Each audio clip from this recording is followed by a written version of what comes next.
আগামী ২০ থেকে ২৫ বছর পরে মানুষের মোবাইল থাকবে না, কম্পিউটার থাকবে না, বিমান থাকবে না, গোলাবারুদ থাকবে না, ক্ষেপণাস্ত্র থাকবে না, গাড়ি থাকবে না। অর্থাৎ মানুষ আগে যেভাবে বসবাস করত সেভাবে বসবাস করবে না। এটা আমি বলছি না, এটা বলেছেন বাংলাদেশের একজন বিখ্যাত আলেম। এই ভদ্রলোক এর আগেও এই ধরনের নানা ধরনের নতুন নতুন ডেলিভারি দিয়েছিলেন।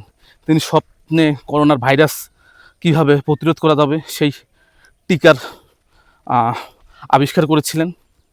তিনি রক্তের গ্রুপ দিয়ে কি আস্তিক কে নাস্তিক সেটা আবিষ্কার করেছিলেন।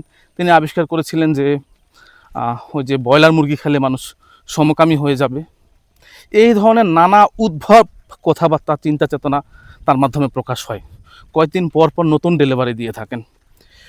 তো এই ধরনের যারা নিজেদেরকে আলেম বলে, এই ধরনের উদ্ভট কথাবার্তা বলে, এদের আসলে জবাবদিহিতার দরকার। কিন্তু সমস্যাটা হচ্ছে এখানে এই দেশে যে যার মতো খুশি মতো কথাবার্তা বলে যায় এবং জনগণ তাদের চেলাপেলা থাকে, এরা তাদেরকে নিয়ে নাচানাচি করে, এদের ভক্ত সমর্থকরা থাকে, এরা মনে করেন যে এরা অলি, এরা যেটা বলবে সেটাই হবে, এদের বিরোধিতা করা যাবে না।